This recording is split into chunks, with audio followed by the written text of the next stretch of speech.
You, a dirty street girl, wants to fix my $5 million yacht? Get away from here before I call security. Oga, even her smell go scatter your yacht. Tell her make she come out before customers begin run. But Shade did not move. She stood there on the hot concrete of the yacht dock, her small bare feet burning. She had stood through worse than laughter. She had stood through 4 years of hunger. She could stand through this. The clicking sound from your engine. It is not just the starter motor like they think. Your fuel injector is blocked.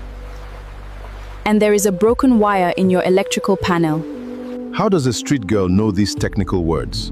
My father was the best mechanic in Abuja before he died. He taught me everything. About cars, about generators, about boats, everything. Oga, no mind am. Na story she dey tell to get small money, small money. Person wey sleep under bridge, wetin she sabi about marine engine? True, na hunger dey worry her. Make security carry her go sef. But Obasanjo was not laughing anymore. He was looking at her eyes. He was looking at the way she pointed. He was looking at the way she did not flinch. What was your father's name? Tunde Okafor. Tunde Okafor of Abuja? Oga, this one, the name they ring bell for my head small. There was one Tunde Okafor where they fix generators for government house side long time ago. True. Na him be the one where then talk say if he hear engine like radio. And you say he taught you everything? Including how to fix a yacht engine you have never seen in your life? An engine is an engine, sir. All engines are family. That is what my father said. Obasanjo looked at his watch. The mechanics had been working on the yacht for 3 hours. The yacht still would not start. The governor was waiting on the other side of the lagoon. The 50 million naira contract was waiting on the other side of the lagoon. And he was running out of time. 3 hours. 3 hours you have been here. And the engine still will not start. 2 of you. 2 so-called marine engineers. 2 salaries I am paying every month.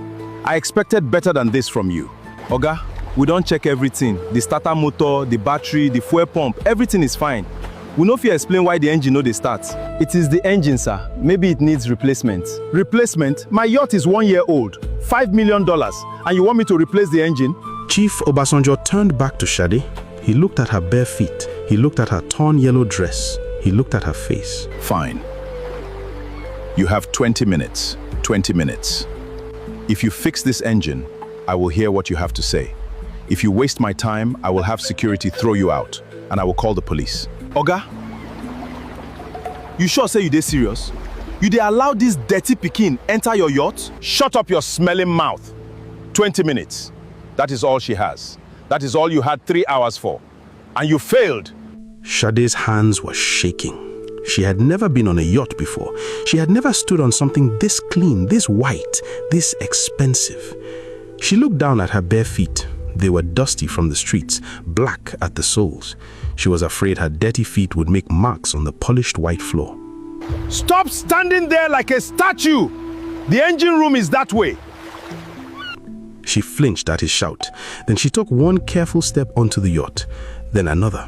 She walked with her arms held tight at her sides, trying to make herself as small as possible. She no even know wetin be engine room. 20 minutes, then we go laugh and proper. Shade opened the door to the engine room, and for one moment she stopped breathing. It was different from the car engines and generator engines she had fixed before. It was bigger, it was more complicated, but the parts were the same. The pipes were the same. The wires were the same. Papa had been right. All engines are family. Shade knelt down on the metal floor. Her dirty knees touched the polished surface. She did not care. She was no longer afraid of dirtying the yacht. She was in her father's workshop now. She was 12 years old again, sitting beside him on the wooden stool. Shade picked up a flashlight that one of the mechanics had left on the floor. She pointed it at the electrical panel. She moved her finger along each wire, slowly, carefully, the way Papa had shown her. Red, blue, yellow, black. And then she saw it. Loose. Not completely broken, but loose enough to cause everything. Loose enough to bring a $5 million yacht to its knees. Shade moved from the electrical panel to the fuel system. She reached her hand toward the fuel injector. She touched it. She brought her finger to her nose. She smelt it. The fuel was not flowing smoothly. Something was blocking it. Something small, something the two mechanics had walked past for 3 hours. Shade closed her eyes for a moment. She could hear Papa's voice in her head. This wire is small, but one day, Shada, this small wire will save you. Carry it with you always. Mechanics carry their tools the way soldiers carry their guns. Never forget. Both. I see it, Papa. I see both. Shade stood up. She walked back to the engine room door. She looked down at Obasanjo and the mechanics waiting on the dock. I need a small wire, a wrench, and a clean cloth. A small wire, a wrench, a cloth. What do you want use clean? Your face? Madam Engineer, they collect tools from us now. Give her what she asked for. Ifeanyi grumbled. He walked slowly to the toolbox. He picked up a wrench and a small dirty cloth. He climbed onto the yacht and walked heavy-footed to the engine room. You are wasting everyone's time. When the chief is angry, now you go suffer and pass. She did not respond. She took the tools. Shade turned and left. Shade was alone in the engine room. She knelt back down by the engine. She reached into the small pocket of her tattered yellow dress. She pulled out a thin piece of copper wire, old, worn, folded carefully. Shade looked at the wire in her hand. She remembered the day Papa gave it to her. She was 8 years old. He had pressed it into her small palm and folded her fingers over it. Shade closed her hand around the wire. She lifted it to her lips. She kissed it softly. Then she turned to the engine. Shade's hands did not shake anymore. Her hands moved the way her father's hands had moved. Quiet, patient, sure, as if they had done this 1,000 times before. She used the wrench to loosen the bolt on the electrical panel. She wrapped her father's small copper wire around the loose green wire connection. She tightened the bolt back down. The connection was secure now, strong, permanent. She wiped her oily fingers on the small cloth. She stood up and looked at the fuel injector. The hardest part was still ahead. Outside, Obasanjo looked at his watch. The two mechanics were pacing, whispering to each other. How long now? 12 minutes don't pass. 8 minutes remain. She no go fit. When she fail, Oga go sack us. He go say na us cause am. Make we no carry last. When she come out from there in 8 minutes, we go tell Oga say she don't spoil the engine pass before.